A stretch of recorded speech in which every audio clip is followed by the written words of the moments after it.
The question is whether the post-World War II paradigm of refugee protection is currently valid. The UNRWA, the United Nations Relief and Works Agency for Palestinian Refugees, and the United Nations High Commission for Refugees are both products of the war itself. So especially I have to intervene at this juncture, the case of the Palestinian refugees.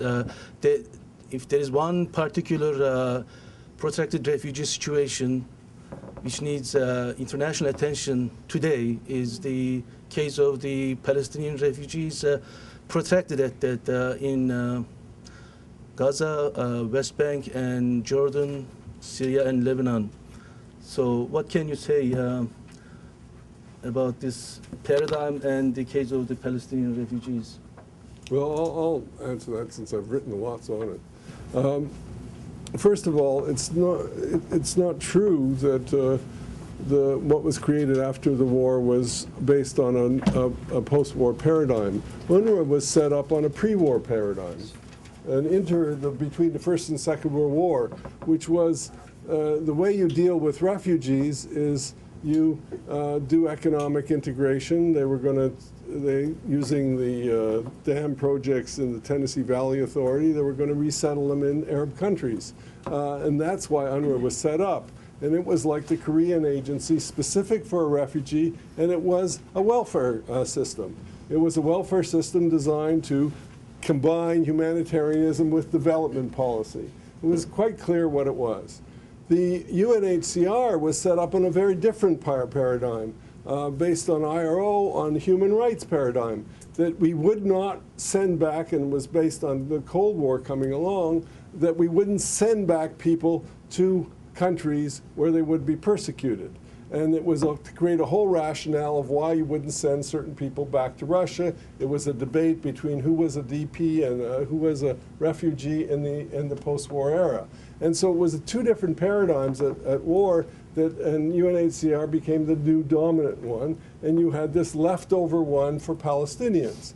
The second thing I would say about the Palestinians, which is the longest protracted refugee situation, is if you do the numbers, overwhelmingly the Palestinians are in their own countries, i.e. Jordan, the West Bank, Gaza. The problem there is to make sure that they have their own country. That's the real problem.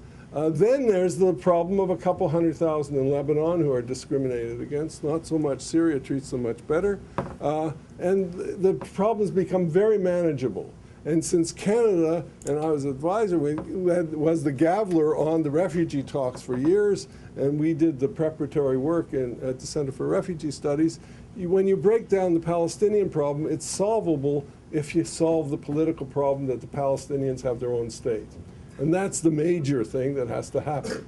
And until that happens, and you have the problem of the Arab countries resisting until they had their own state, but then we don't go through all the politics of it. But it is a soluble and not an intractable refugee problem. I'm just going to say one word very quickly on the utility of the post-World War II paradigm.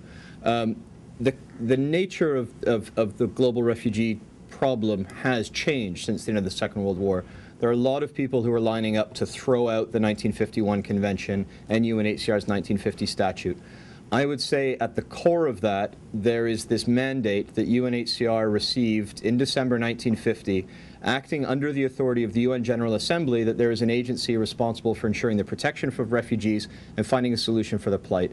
The need for that mandate has not expired, and I think we need to refocus on how the understanding of working under the authority of the UN General Assembly, what that means. So I think at the core, the objectives of the paradigm are right. Are those 1950s legal instruments in and of themselves sufficient? Of course not. But do they give us the foundation that we need? I believe they do.